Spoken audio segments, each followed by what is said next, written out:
hidupku.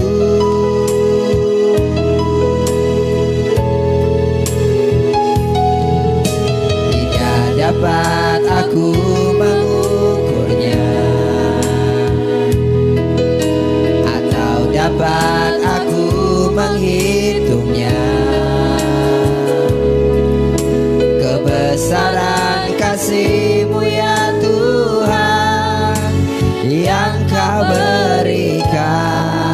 Sekali lagi dari depan, lebih dari yang telah kupinta, lebih dari yang telah kupinta,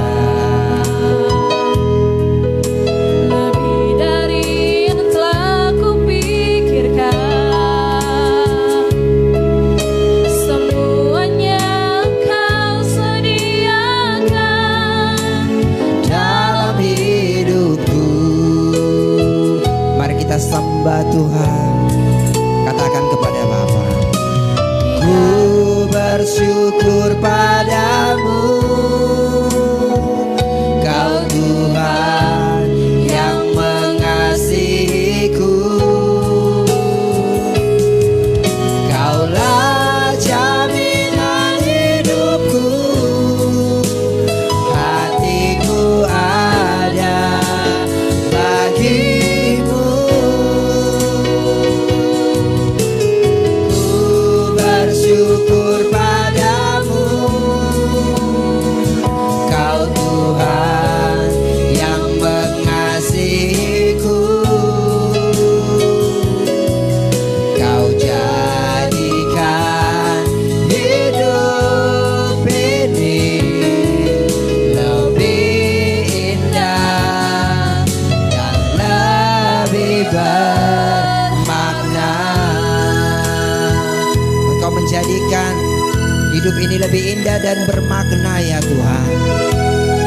Terima kasih Bapa. Lebih dari yang telah kupinta, lebih dari yang telah kupikirkan. Semuanya Engkau sediakan dalam hidupku.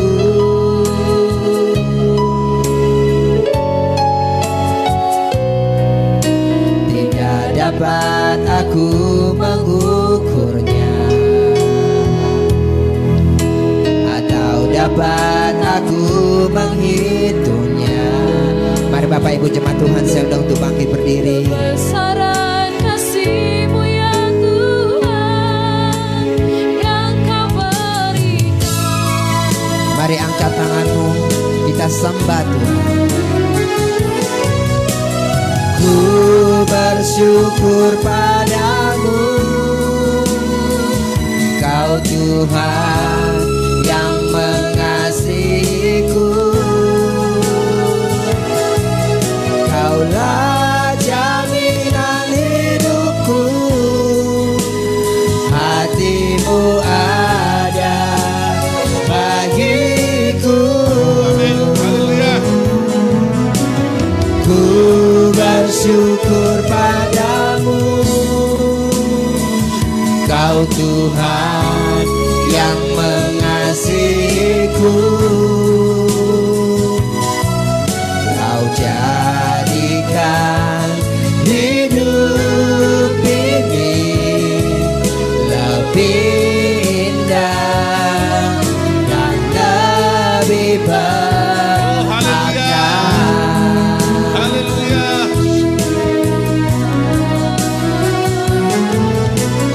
Ku bersyukur padamu,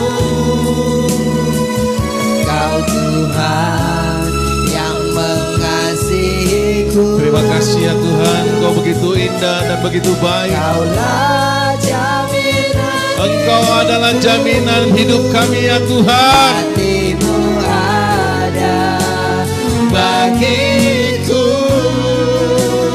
Bersyukur, Ku bersyukur padamu, Kau Tuhan yang mengasihiku.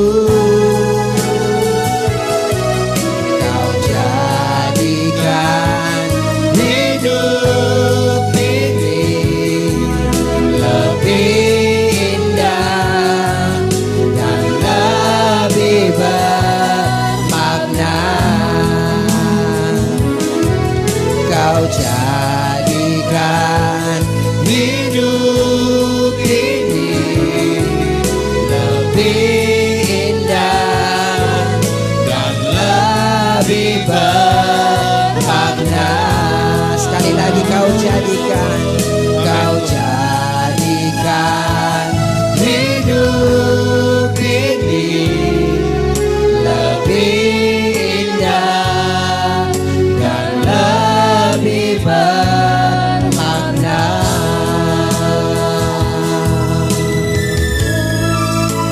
Terima kasih ya Tuhan atas penebusan-Mu, atas kebangkitan-Mu. Engkau menjadikan kami berharga di mata-Mu ya Tuhan. Lewat pujian ini kami bermakna ya Tuhan. Kami punya nilai di hadapan-Mu dan harga kami begitu mahal. Lewat pengorbanan-Mu, lewat kebangkitan-Mu ya Tuhan. Dan hari ini hamba berdoa jemaat yang ada di rumah maupun yang ada di tempat ini yang siap mendengarkan firman-Mu. Dan kami percaya firman-Mu ini bermakna, berfaedah bagi mereka. Bukakan hati mereka ya Tuhan, supaya Engkau tinggal tetap berdiam di hati mereka sebagai Tuhan dan Raja mereka ya Tuhan. Terima kasih. Siapkan hati kami. Di dalam nama Yesus kami berdoa. Haleluya. Amin. Silakan duduk jemaat Tuhan. Salam jemaat yang ada di rumah, apa kabar? Salam juga kepada sahabat-sahabat kita yang ada di seluruh Indonesia yang mendengar, melihat secara live firman Tuhan ini, bahkan sampai ke benua Australia, saudaraku. Ya, kita beri tepuk tangan dulu buat Tuhan. Dari Sabang Merauke, firman Tuhan dari gereja GKB Siantar ini mereka lihat dan mereka mendengarkan. Saya berdoa supaya keadaan mereka baik-baik saja. Kita akan belajar tentang Filipi, saudaraku. Ya, Filipi pasal 3. Saya sangat tertarik dengan firman Tuhan ini karena ini tentang kebenaran yang sejati. Kita lihat di dalam ayat 9. Ya, saudara siapkan hati. Baik jemaat yang ada di rumah, kita akan baca ayat ini, ayat 9 sampai 16. Namun kita akan belajar dari ayat demi ayat. Ya.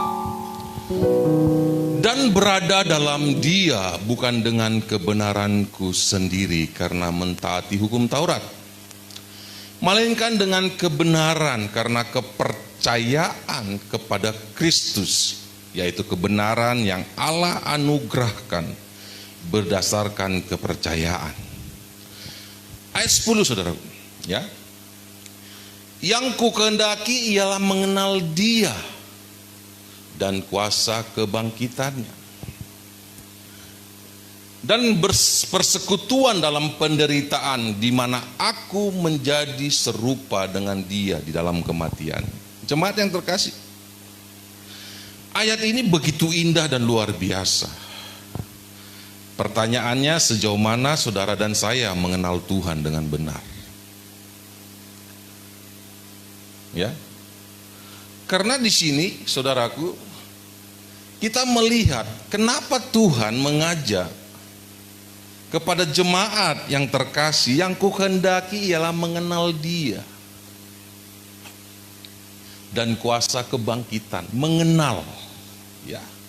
Kita belajar apa itu definisi dengan kata mengenal. Ya, mengenal itu definisinya, saudaraku, adalah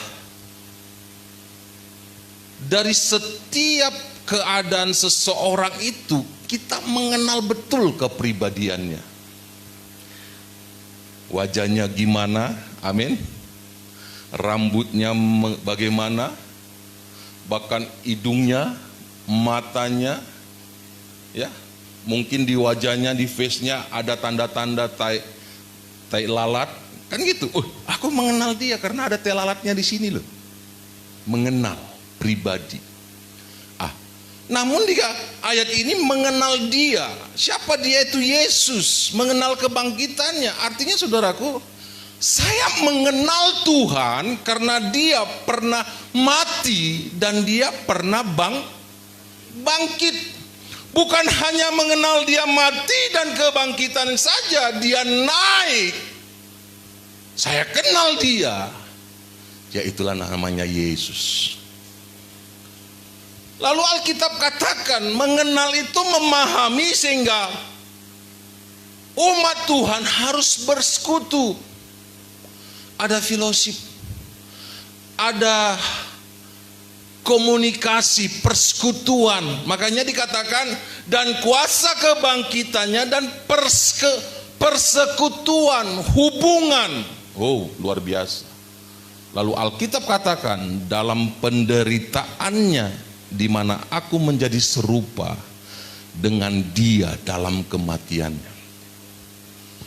Memang kita kemarin, saudaraku, beberapa bulan yang lalu ada Paskah, kematian, kebangkitan, dan kenaikan. Hari Kamis kemarin ada kenaikan. Jemaat yang terkasih, kenapa ayat ini supaya jemaat itu bersekutu atau mempunyai hubungan mengenal dia secara benar? Supaya kita merenungkan, mengingat betapa luar biasanya pengenalan kita kepada Tuhan. Amin. Bukan hanya sampai di situ saja. Di ayat 11 mengatakan begini, supaya aku akhirnya memperoleh kebangkitan dari antara orang mati. Ayat 12. Bukan seolah-olah aku telah memperoleh hal ini atau telah sempurna, melainkan aku mengejarnya. Saking cintanya abdi Allah ini, dia betul-betul berusaha mengejar apa yang ada di depannya, tentang kuasa kebangkitan, tentang persekutuan bersama Yesus, tentang penderitaannya, tentang pengorbanannya. Dia betul-betul memaknai sehingga ia mengejar. Memang dia katakan seolah-olah bukan aku seorang yang sempurna, melainkan aku mengejarnya. Kalau aku dapat juga menangkapnya, karena aku pun telah ditangkap oleh Kristus Tuhan kita.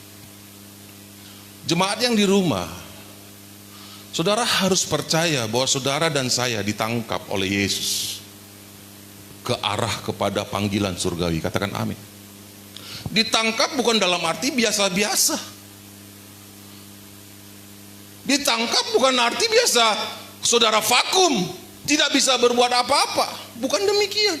Saudara ditangkap atau dipanggil Tuhan, sudahlah cukup sampai di sini. Covid ini membuat saya biasa-biasa saja. Bukan, saudara. Justru saudara dalam kondisi sekarang ini harus lebih dalam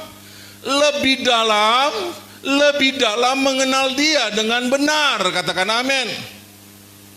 Ya, waktu Yeskiel mendapatkan penglihatan tentang air kehidupan, saudaraku. Dalam penglihatan dia melihat, air itu di pergelangan kakiku. Lalu penglihatan berikutnya, air itu di dalam pergelangan lututku. Lalu yang ketiga penglihatan itu, aku melihat air itu di pinggangku. Dan terakhir penglihatan itu, Yeskiel tenggelam dan dia harus berenang. Artinya saudaraku, dia tenggelam di dalam hadirat Tuhan.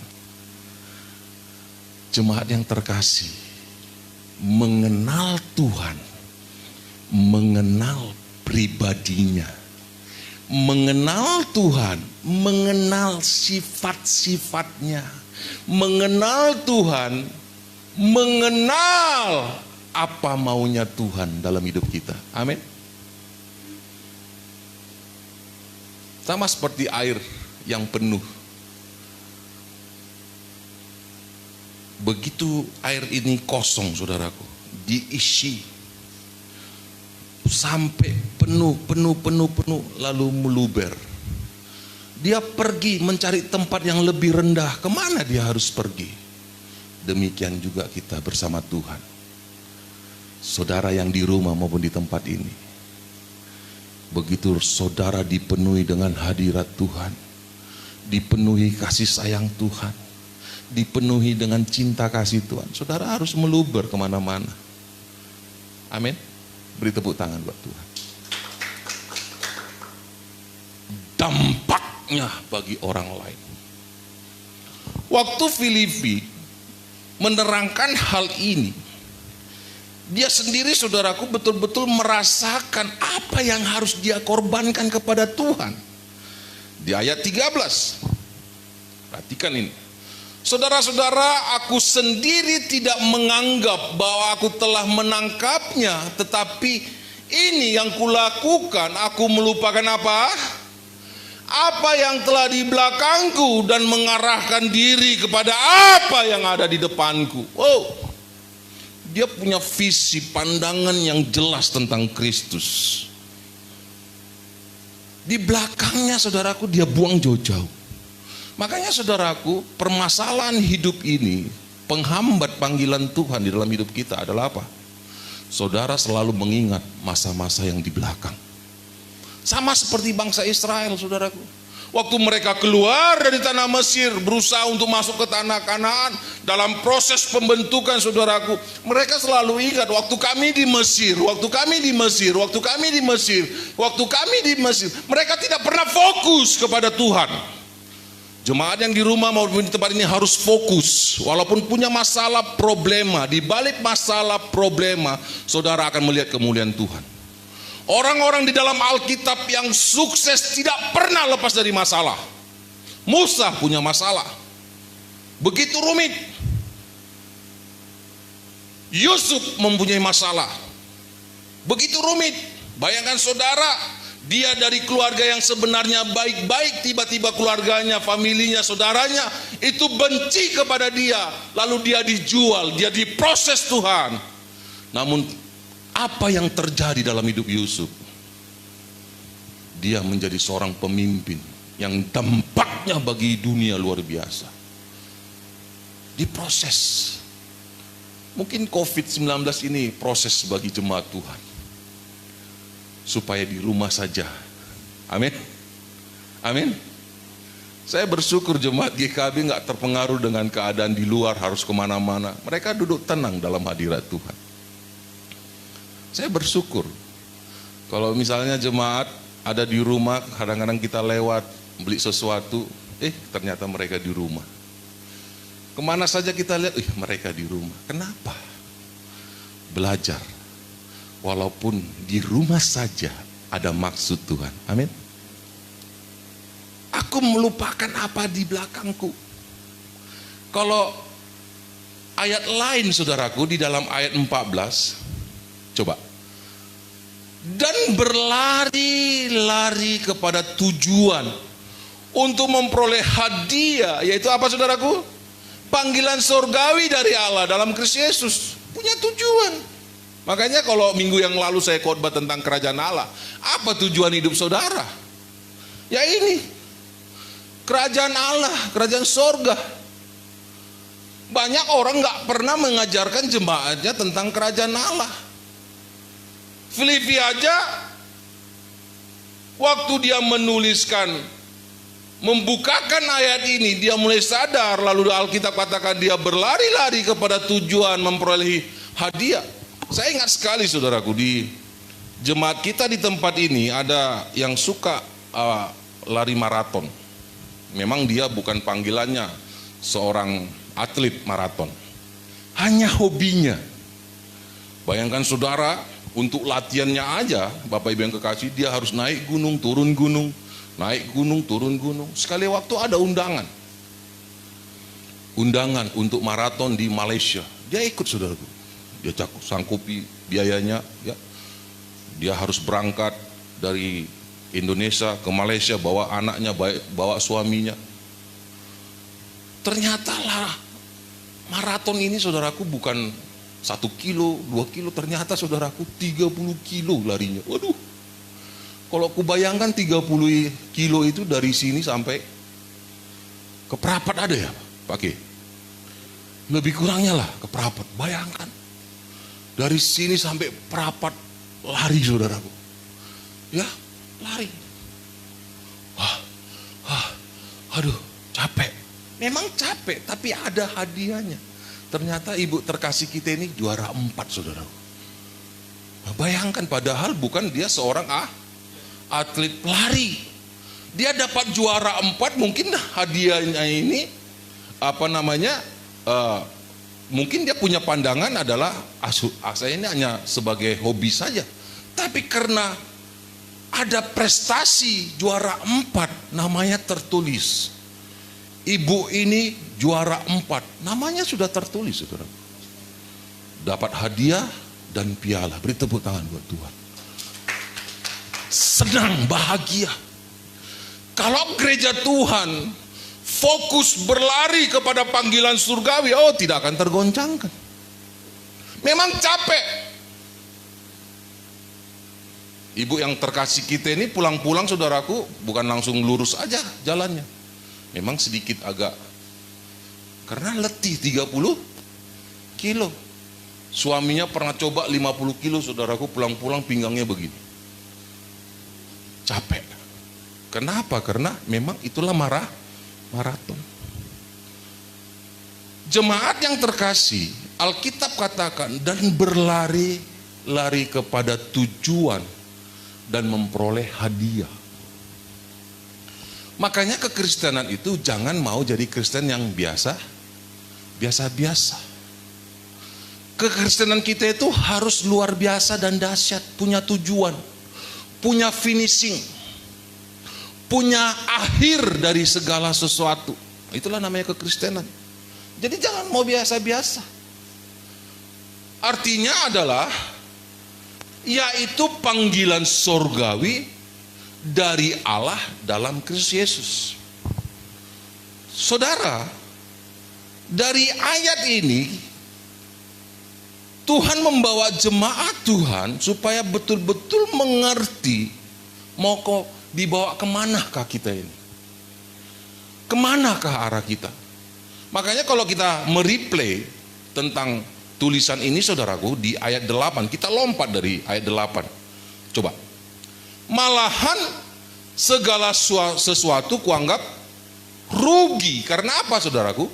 Karena pengenalan akan Kristus Yesus Tuhan kita lebih mulia daripada apa? Semuanya. Oleh karena dialah aku telah melepaskan semuanya itu dan menganggapnya apa, saudaraku? Sampah, supaya aku apa? Memperoleh Kristus. Pengenalan ini kuanggap sampah semuanya. Saya nggak tahu, mungkin Paulus ini berbicara tentang bagaimana keadaan yang dulu begitu dia kenal Tuhan, dianggapnya sampah, ya, nggak ada artinya, saudara. Dibuangnya. Kenapa bisa dia buang? Hanya satu. Yang pertama tadi saya katakan, pengenalan akan Kristus. Ya kan? Pengenalan. Lalu yang kedua, ada kuasa kebangkitan. Di dalam hidup jemaat ada kuasa kebangkitan. Jemaat yang ada di tempat ini ada kuasa kebangkitan. Setelah pengenalan akan Kristus yang pertama, lalu yang kedua, ada kuasa kebangkitan. Lalu yang ketiga adalah dia fokus ke arah yang namanya panggilan surgawi. Hal-hal yang istimewa dalam diri saudara, melebihi cinta saudara pada Tuhan, itu sudah nggak ada artinya. Cinta Tuhan itu lebih besar dari segala-galanya. Kok nggak ada amin? Itulah dia, pengenalan. Amin. Itulah bermakna, berfaedah yang Yesus tanamkan. Ayat terakhir, ayat 15 saudara, dan 16. Ini luar biasa. Karena itu marilah kita yang sempurna berpikir demikian. Dan jikalau lain pikiranmu tentang salah satu hal, hal itu akan dinyatakan Allah juga kepadamu. Ayat terakhir. Tetapi baiklah tingkat pengertian yang telah kita capai, kita lanjutkan. Menurut apa? Jalan yang telah kita tempuh. Saudara, Ini adalah sikap keputusan yang diambil oleh hambanya. Oh Tuhan, saya harus ngambil keputusan ini. Itulah yang saya tempuh. Jemaat yang di rumah maupun di tempat ini. Mari kita kembali kepada panggilan surgawi. Haleluya. Karena di situ ada damai sejahtera yang melimpah-limpah. Awal mula COVID, saudaraku. Ya, kalau kita lihat cukup luar biasa kekhawatiran yang ada. Baik masalah ekonomi, baik masalah penyakit yang begitu luar biasa. Tapi sekarang begitu masuk firman Tuhan, baik jemaat yang di rumah, yang tadinya khawatir tentang kami mungkin nggak bisa lagi berbuat sesuatu, ada saja caranya Tuhan memberkati. Kenapa bisa demikian? Percayalah, orang yang dipanggil Tuhan dan mengarah kepada surgawi, dia dipelihara oleh Tuhan. Katakan amin. Tuhan jaga dan Tuhan bimbing kemana saja saudara berada. Dia itu baik bagi saudara dan saya. Jemaat yang di rumah, percaya. Yang di mana saja yang melihat live ini, saudaraku, percayalah, saudara dipelihara oleh Tuhan. Mari kita berdoa. Saya minta Ibu Mary untuk mengangkat satu pujian.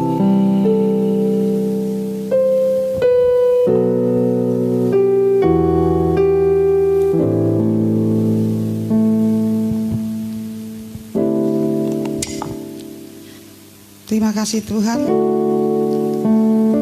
Kami tidak akan mengingat lagi setiap masa lalu kami, karena firman-Mu menguatkan kami hari ini ya Tuhan. Dan kami percaya saat kami berlari, kami akan memperoleh hadiah, dan janji Tuhan akan kami terima, dan janji Tuhan tidak akan pernah lalai Engkau berikan kepada setiap orang yang berharap padamu. Terima kasih ya Tuhan, latih kami untuk tetap setia kepadamu.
kasih setiamu tidak habis-habisnya di dalam hidup kami ya Tuhan.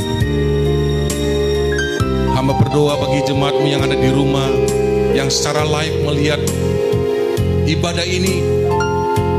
Di dalam nama Yesus, kasih setia Tuhan terus menerus dalam hidup mereka. Engkau memberkati hidup mereka ya Tuhan, sepanjang hari-hari ini. Kami percaya bahwa Tuhan menyertai mereka. Demikian juga jemaat-Mu yang ada di tempat ini.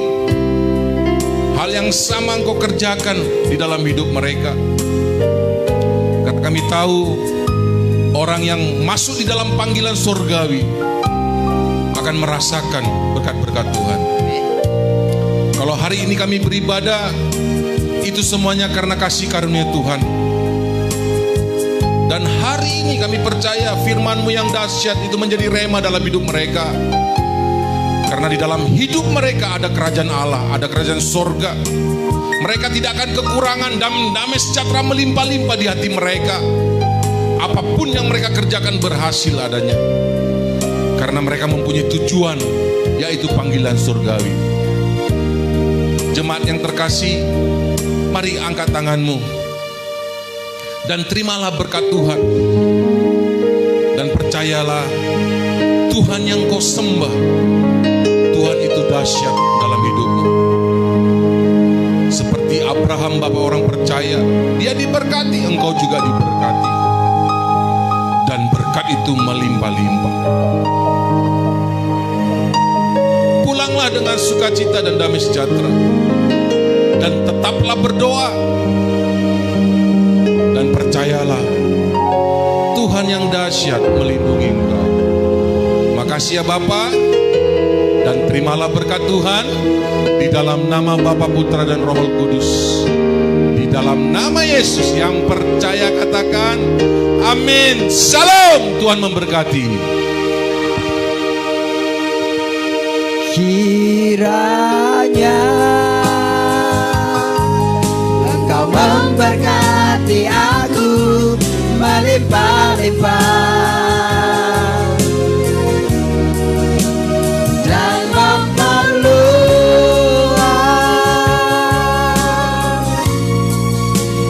daerahku.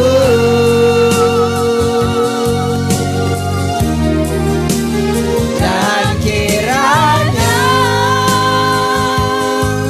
tangan-Mu menyertai aku dan melindungi aku daripada malapetaka, sehingga kesakitan tidak menimpa aku.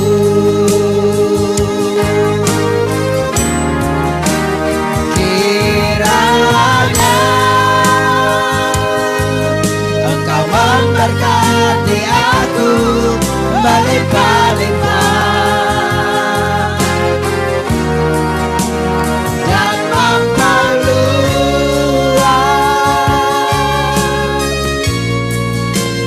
daerahku.